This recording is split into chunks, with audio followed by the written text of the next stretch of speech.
लो, थोड़ा सांस लो जी। जब आप हर्षद मेहता की बात करते हैं तो ब्लैक फ्राइडे हुआ था क्या यहाँ पे? मेरा प्रश्न यह है कि ब्लैक फ्राइडे हुआ था क्या? यहाँ पर वैसी स्थिति बिल्कुल भी नहीं है। एकमात्र देश हमारा भारत ही है जहां पर भारतीय अपनी जड़ स्वयं खोदते हैं इनके जैसे। यहाँ पर अदानी की बात अगर आप कर रहे हैं, एक विदेशी एजेंसी की रिपोर्ट है जिसका कोई औचित्य नहीं है।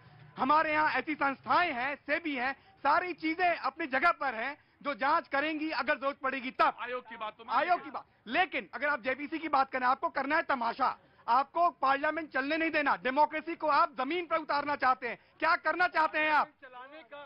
पार्लियामेंट चलाने का काम सरकार का है,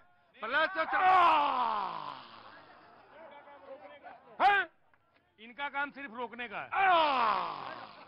कहां से आना हुआ भैया? देवरिया का आदमी पूछ सकता है। वैसे ये बात सही है कि फ्लोर को मैनेज करने का काम सत्ता पक्ष का होता है, लेकिन ये कोई तय कर ले कि हम रुकेंगे ही नहीं। किसी ने कहा कि हम ऐसे ही आएंगे, ठंड चाहे जितनी हो, हम टी शर्ट पहन के चलेंगे तो चले। किसी ने कहा कि हमको ऐसे ही दिखाना है सपोर्ट। रुको, बदतमीजी करोगे भगा दूंगा, 75 शो हैं, चले जाओ, चुपचाप खड़े रहना। भाई साहब कर रहे हो जी। कैसे आना हुआ? आज 14 फरवरी है। आज देश के तमाम वे मार हो रही है जिनका लाल 3 साल पहले देश की शहादत देते हुए शहीद हो गया था। मैं पूछना चाहता हूँ, भाई साहब कह रहे हैं, मैं ये बताना एक बात जानना चाहता हूँ, भगत सिंह की कौन सी किताब आपने पढ़ी? भगत सिंह को मैंने करीब से पढ़ा।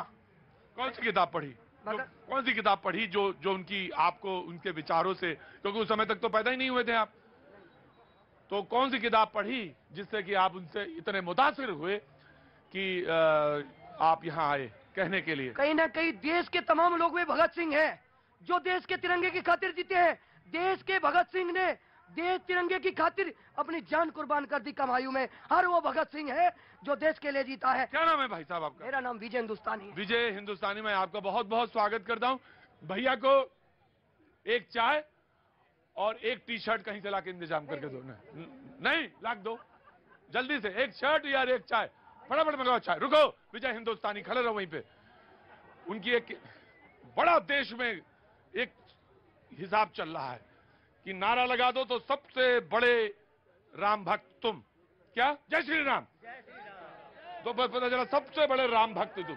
मैंने सिर्फ इतना ही पूछा था कि कौन सी किताब आपने भगत सिंह की पढ़ी है। मैं जानना चाहता था ना कि अगर आप मुतासिर हैं उनसे, उनके विचारों से सहमत हैं और शर्ट उतारने के लिए मजबूर हो गए, देश के लिए कुर्बान होने के लिए, कुर्बान होने का मतलब ये नहीं जान नहीं देनी है, हमको जान रखनी है। यहाँ पे काम बहुत सारा है देश में, सड़क से लेके अंतरिक्ष तक सारे काम पड़े हैं, करने हैं, तो जान देने की जरूरत नहीं है हुजूर आली, और शर्ट उतारने की जरूरत नहीं है। डिसिप्लिन में आने की जरूरत है इस देश में। Now the BJP will answer reply. जी देखिए प्रतीक जी, क्यों पड़े हो चक्कर में, कोई नहीं है टक्कर में। वो कहते हैं राहुल गांधी प्रधानमंत्री को लगता है कि वो बहुत शक्तिशाली हैं, लोग उनसे डर जाएंगे। प्रधानमंत्री मोदी वो आखिरी इंसान हो गए जिनसे मैं डरूंगा, राहुल गांधी कहते हैं। देखिए ऐसा है, नरेंद्र मोदी जी दिलों में राज करते हैं। ये सामंती मानसिकता के लोग नहीं है, ये परिवारवादी राजनीति करने वाले लोग नहीं है जो वंशवाद की राजनीति से आए हो। वो जमीन के नेता हो, जमीन जो गरीब परिवार में पैदा हुए हैं। और देखिए उसी का नतीजा, मैं अभी एक एग्जांपल देता हूं फिर इनके सारे जवाब देता हूं। त्रिपुरा में क्या हुआ? कांग्रेस और कम्युनिस्ट पार्टी जो केरल के अंदर एक दूसरे की दुश्मन है, वो हमसे डर करके एकजुट हो रहे हैं। क्यों? इनको पता है कोई भी उनकी टक्कर में नहीं है, इसीलिए चोर मुसेरे भाई एक हो रहे हैं। मैं आ रहा हूं। भाई इनकी बात कर रहे हैं तो एक समय ऐसा था जब केवल 2 लोग थे लोकसभा में। मुझे तो एक बात का जवाब दो। गृह मंत्री कह रहे हैं कि किसको मुख्य विपक्षी दल बनाया जाए, यही नहीं तय हो पा रहा है। देखिए वो ये दर्जा जनता ने छोड़ा ही नहीं, ये ऑप्शन ही नहीं दिया। भाई पुनीत जी, भैया को चाय पिलाओ, चले तो नहीं गए? हाँ जी। ये उनका अहंकार बोल रहा है। ये अहंकार क्या है? अहंकार अरे जनता ने, जनता ही जनार्दन होती है। वो ये कह रहे हैं जनता ने नहीं दिया। दो लोग थे ना, 200 से 300 के पार पहुंचा दिया है। हाँ। तो यही होता, कांग्रेस भी बहुत बड़े बहुमत में थी, आज देखिए 50 तक पहुंच गई है। तो ये समय की बात है। मैं एक चीज कहना चाहता हूं, जेपीसी गठन की जहां तक बात है अडानी मामले पे, जब स्विस रेडियो पे एक बोफोर्स मामला प्रसारित हुआ, उस पर जेपीसी गठित हो गई। केतन पारेख का मामला था, अटल बिहारी वाजपेयी की सरकार थी, जब हंगामा हुआ उसमें तो उन्होंने जेपीसी गठित कर दी। ये जेपीसी क्यों बचाव क्यों कर रहे हैं? जेपीसी क्यों नहीं बना रहे हैं? प्रतीक जी ऐसा है, अगर राहुल गांधी जी के पास प्रूफ है, अगर तथ्य है तो सच्चाई है तो कोर्ट भी है, और सबूत क्यों नहीं रखते पार्लियामेंट के अंदर? पार्लियामेंट के अंदर प्रूफ क्यों नहीं रख रहे?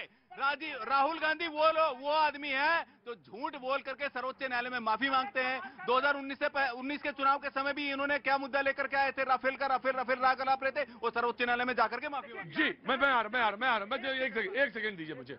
जी नमस्ते, कहाँ से आना हुआ? दिल्ली से। दिल्ली से। क्या नाम हो गया? कमला। कमला जी, क्या काम करती? हाउस वाइफ है? बहुत अच्छा काम है ये। मैंने आज आंकड़ा पढ़ा, उस आंकड़े को पढ़ते हुए मुझे बहुत दुख हुआ। जो गृहिणी, मतलब बताइए 44,000 से ज्यादा गृहिणियों ने 2019 से और 2021 के बीच में आत्महत्या की। मे बी डिफरेंट रीजन अलग अलग होंगे, लेकिन कुछ कहना चाहती हैं आप? सर, गृहिणी का सबसे बड़ा काम होता है घर संभालना। बिल्कुल, जो जवान मेरी लपर लपर चल रही है, टपर टपर चल रही है, उसका कारण भी यही है। सही बोला आप, मैं सही कह रहा हूँ। उसका कारण ये है कि मैं पीछे से चाय वाय पी के आराम से आ रहा हूँ, इसीलिए मैं बोल पा रहा हूँ। तो ये गृहिणी का काम तो मैं सैल्यूट करता हूँ।